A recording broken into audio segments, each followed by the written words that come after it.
I'm back, baby you! Master Mitch here, and welcome back to the channel. If you've just finished Act 1, congratulations. But don't get too comfortable, because we're heading straight into Act 2.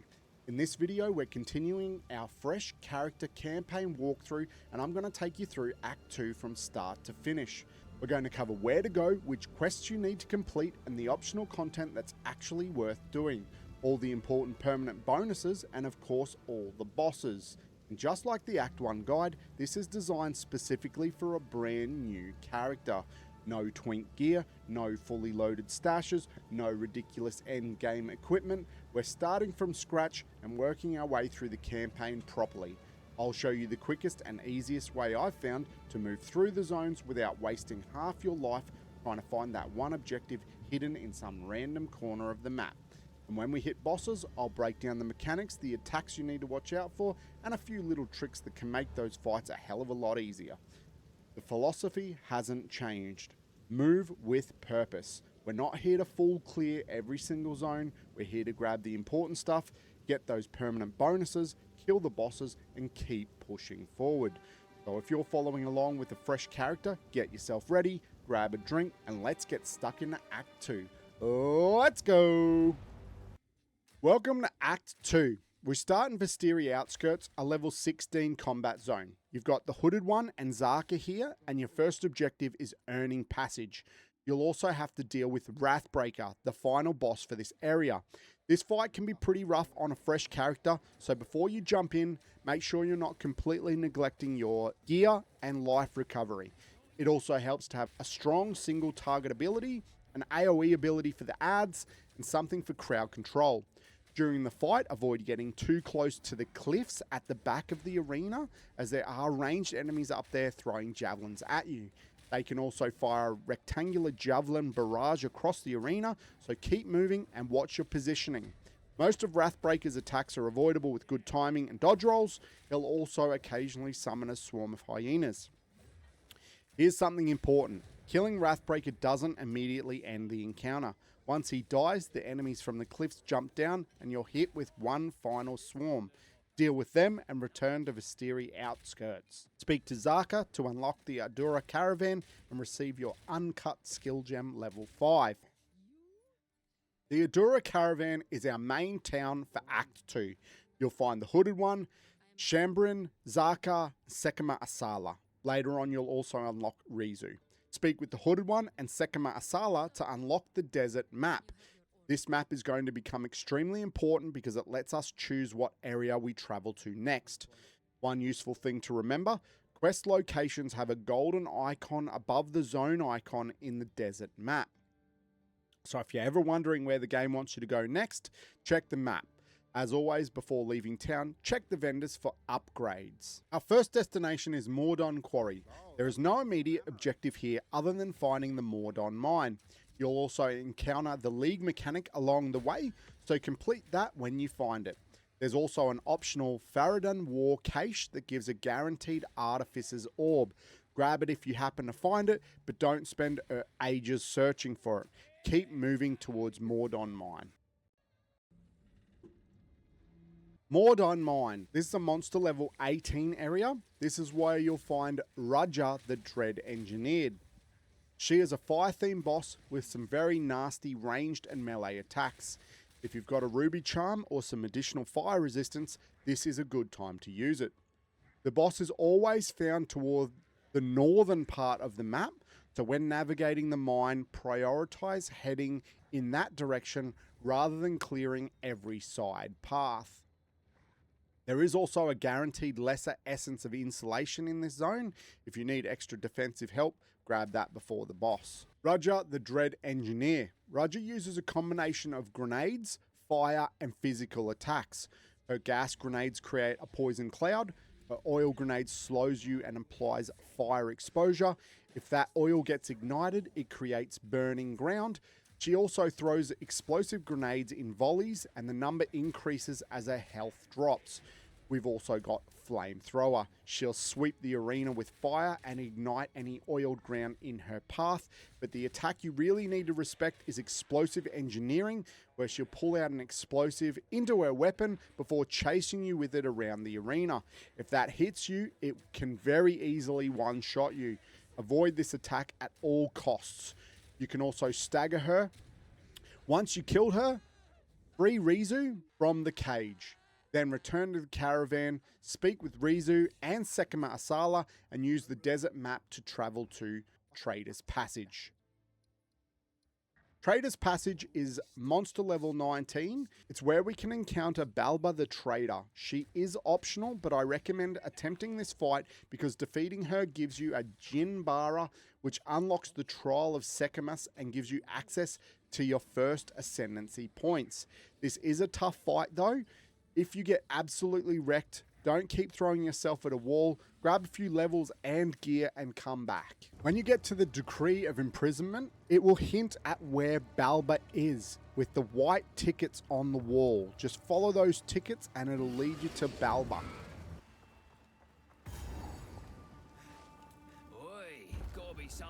Balba the Trader.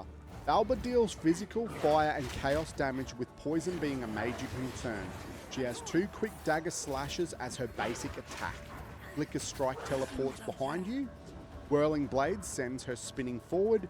Then there's Golden Bara. She throws a golden coin onto the ground and creates a rune. If you leave it alone, the shadow of Balba appears. If you step into the rune, it disappears, but Balba slams the area and creates burning ground. So if you remove the rune, roll away immediately. She also has Blazing Dagger Barrage, where she teleports around the arena and creates flaming daggers that track you before firing. Then comes Hide and Seek. Balba disappears while poison gas begins filling the arena from the center. You need to find her to clear the gas. Once you locate her, she slams the ground. Find her, then immediately dodge away. She also has a barrage of poison daggers and several explosive dagger attacks. Finally, Spinning Glaive Volley sends spinning glaives outward before they return. This is a fight where over-leveling yourself slightly can make a massive difference. Don't be afraid to come back later if you are struggling. Once Balba's defeated, we want to head towards Halani Gates, monster level 20. Our main objective here is to protect Asala while she opens the gate. There are 3 gates in total. You'll work your way through the area, protecting her while she interacts with the gate mechanisms. When you reach the 3rd gate, that's when we'll meet Jamanra, the Risen King. This is our first proper encounter with Jamanra. You can fight him down to low health, but eventually he retreats to the corrupted caravan and disappears into the sandstorm. So let's push through Alani Gates to fight Jamanra. Jamanra. Before we leave this fight behind, here's what you need to know. Jamanra deals physical, lightning, and fire damage.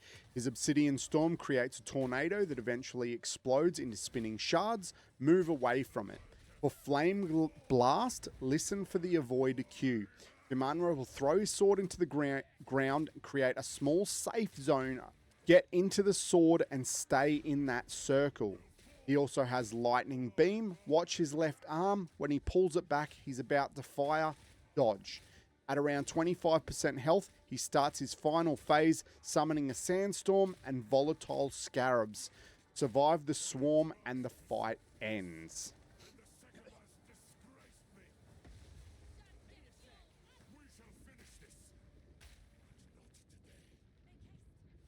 Follow him down the stairs to the checkpoint. Then return to Adura Caravan and speak to Zaka for an uncut skill gem level 7. Then speak to Sekima Asala at the lead cart. This will unlock our next 3 objectives. Technically, you can do these next 3 in any order, but I recommend Mastodon Badlands, Keth, and then the Valley of the Titans. Doing it in this order makes it easier to complete the mission Ancient Vows quest along the way. Mastodon Badlands, monster level 26. We're looking for the bone pits.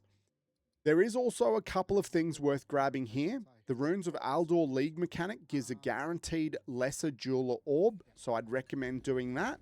There's also an optional effigy that can reward an uncut support gem level 2. And while you're here, do the Abyss to grab the Jawbone so that you can then enter the Lightless Passage to be able to add that to your weapon. The Lightless Passage is monster level 22 and it's an Abyss themed zone. We're looking for the Well of Souls. Speaking to the lurking creature to unlock the Abyssal crafting mechanic. You'll also then be able to use the Jawbone from the Abyss in the Mastodon Badlands to upgrade your weapon if you want to. The important thing here is simply grab what you need and keep moving. Once you've finished at the Well of Souls, head back to the Mastodon Badlands where you want to make your way through to the Bone Pits. Bone Pits is a monster level 27. What we're now looking for is Iktab the Death Lord and Ekbab the Ancient Steed. Defeat both and you'll receive the Mastodon Tusks. Take those back to Zaka in the caravan for an uncut support gem level 2. While searching for the bosses, keep an eye out for the Sun Clan Relic. We need this later for the Ancient Vows quest. Iktab and Ekbab are a 2-boss encounter. Iktab uses lightning and fire abilities. Her lightning runes cover the arena with runes that are struck by lightning shortly afterwards. Meteor runes call down 3 meteors and lightning sphere creates a large sphere in the center that fires projectile outward. Ekbab is more melee focused. He has a wide tusk swipe, a frontal slam and a charge attack if you're too far away. Here's the important part. When one boss dies, the other becomes empowered. So ideally, try to bring both bosses down together. If that's not possible, I recommend killing Iktab first because Ekbab's empowered abilities are a lot easier to deal with. From here, we want to head back to the caravan and we want to move forward to Keth. Keth is monster level 25. It's an open desert arena filled with skeletons, scarabs and golems. Be careful around the scarabs and beetles because they're lightning enhanced. We're looking for the entrance to the Lost City. While you're here, you may encounter Kabbalah, the Constrictor Queen. She is optional, but defeating her gives you 2 weapon set passive skill points. You can also find the Kabbalah relic here, which we need as the second part of the Ancient Vows quest. Kabbalah deals physical damage. She throws explosive projectiles, attacks with her dagger, and has a large tail sweep. She can summon a swarm of bone snakes. Her Death Nova releases a large number of explosive projectiles. And then there's Bone Cage. This is the important one. Kabbalah will create bone walls around most of the arena, leaving one opening before charging up a massive physical explosion. Find the opening and get out. If you can't reach it, break through one of the bone walls. Don't just stand there and hope you survive the explosion because it is pretty devastating. Once you've defeated Kabbalah, pick up the reward for the 2 skill points.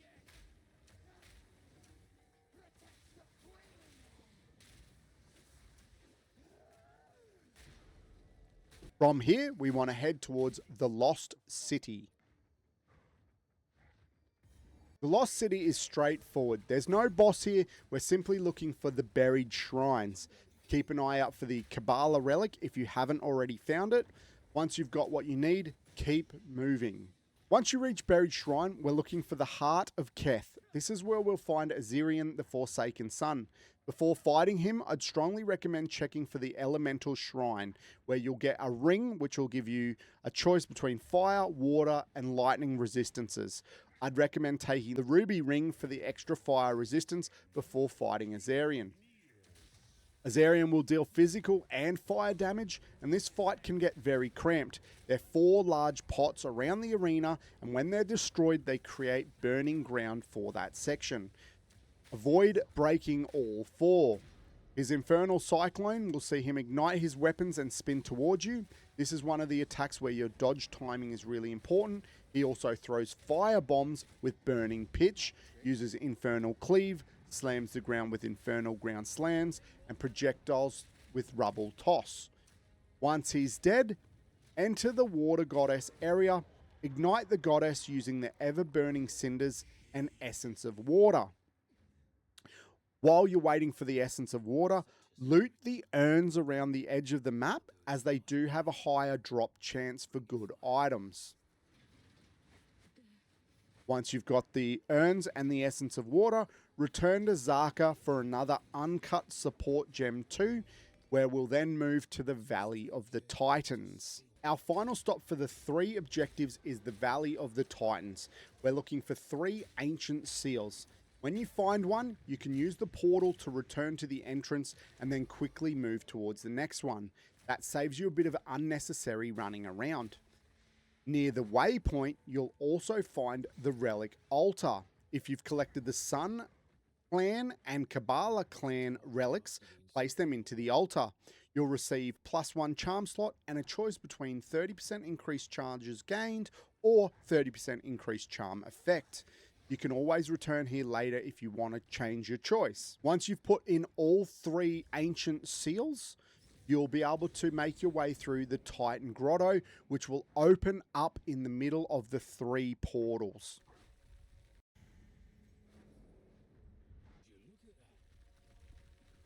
Inside the Titan Grotto, we're looking for Zalmarath the Colossus. This is a physical and fire-themed boss. One little tip before we get into the mechanics: targeting can be a little bit weird. If you're struggling to target his body, you can target his hand instead. He'll do Sweep Slam. Zalmarath will sweep his arm across the arena, stabs his dagger down, and then drags it back. He'll do Dagger Drag, where he'll stab the dagger down and drag it toward himself. He'll do Chisel Slam, where he slams his arm or dagger into the ground, causing the ground to erupt. Roof Shatter is where a laser hits the ceiling and causes rocks to fall, so watch the ground here. Repositions, where he moves around the arena while firing red lightning projectiles that you see now. Walking Flame, he'll slam his hand against the edge of the arena and send fire traveling across the ground. Laser is where he'll send a straight beam that eventually spreads into a cone. At around 50% health, we enter phase 2. Decimation Beam is the big one. Zalmarath will plant his dagger in the arena and release a beam across the room. Stand behind the dagger for your safe area. He'll also repeatedly stab the arena during Enraged, followed by the Light Show attack.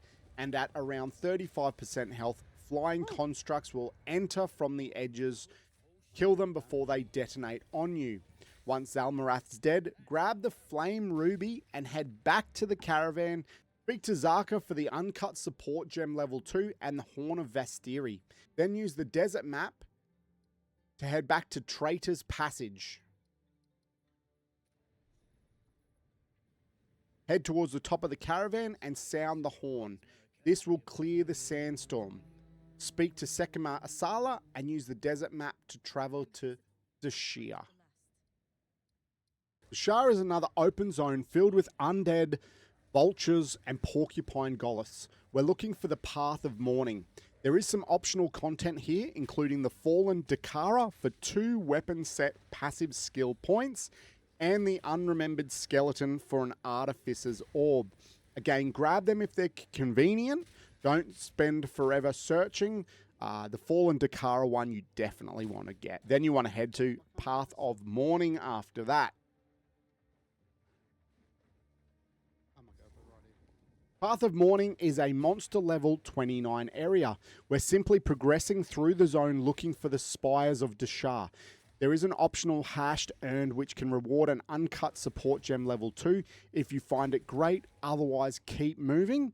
Now a traverse skill like Pounce is handy here because it'll allow you to move through broken staircases instead of working your way around. Stick to one side, so follow either the left or the right side and use something like Pounce to traverse the map much more quickly. Once you find the Spires of Dashar, this is where you'll find the boss for this level, Torgal the Defiler. He's a physical, fire, and chaos themed boss. But before getting to him though, you want to make sure you find the Sisters of Garakan. Interacting with them gives you a permanent plus 10% lightning resistance. So don't skip that. And then if you find Torgal the Defiler first, make sure you go back to get the Sisters of Garakan. Torgal the Defiler has some nasty area attacks. His basic attacks include smashing his head into the ground, sweeping his arms across the arena, and slamming his hand down at nearby players. His toxic spew covers the ground in poison and summons skeletons. Flame Breath will cover roughly a third of the arena in fire. The direction changes depending on your position, so keep an eye on where he's facing. It can be handy to stand at his back 2 arms and dodge roll away from his attacks from there. There's an Enrage where he starts slamming the ground before breathing fire, and a Ribcage Barrage where he opens his ribcage and fires volleys of fireballs. Once he's below 50% health, he gets a bit harder. Flame Rune explosions start spawning flaming tornadoes. Ribcage Barrier adds spirit skulls that chase you around the arena. So keep moving and don't let the arena become cluttered. Once Torgal is dead, return to the caravan, speak to Sekima Asala, and use the desert map to travel to Dreadnought.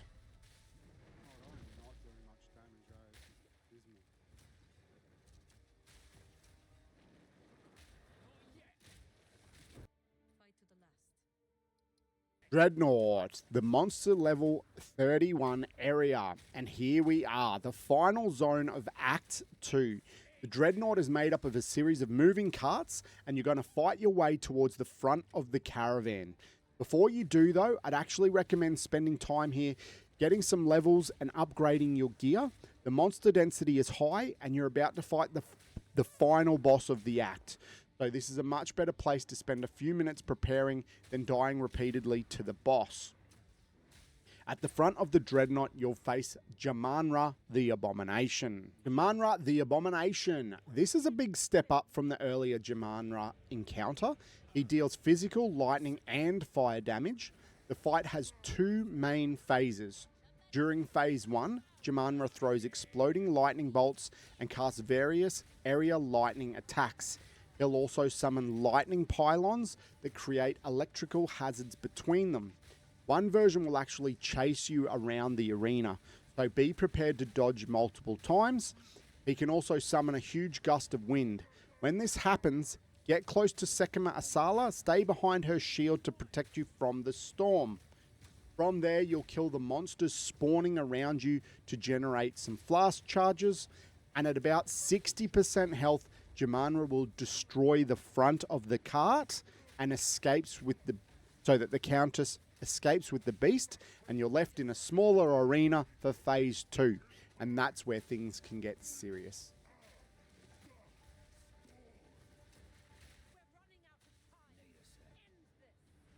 Oh God, I'm going so terribly. Phase 2. Jamanra now uses his huge sword for much of the fight. His thunder attacks has a long wind-up. His enchant sword raises above his head and he slams it into the ground. This creates an explosion around him, followed by a shockwave that travels outward. So keep your distance. The further away, the more time you have to dodge. His cleave follows a similar animation. He enchants the sword and swings it in a large semicircle. If you're melee, you can dodge behind him. If you're ranged, use your dodge roll to get out of the affected area. His lightning abilities also continue, but they're more powerful. Pylons return as well, although this time they're stationary. Be careful around the electrical gates between them, because passing through them applies shock, increasing the damage you take. And finally, you're going to have tornadoes and lightning portals moving around the arena. The tornadoes deal damage if you stand inside them, while the lightning portals fire streams of lightning across the arena. So as always, watch the arena, stay out of the danger, and keep attacking where you can.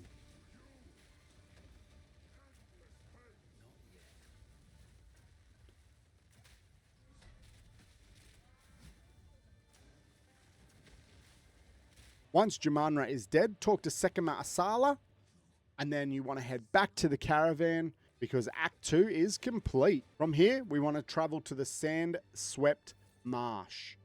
And that takes us into Act 3. Before moving on, you also have the option of attempting the Trial of Secundus now that you've unlocked it.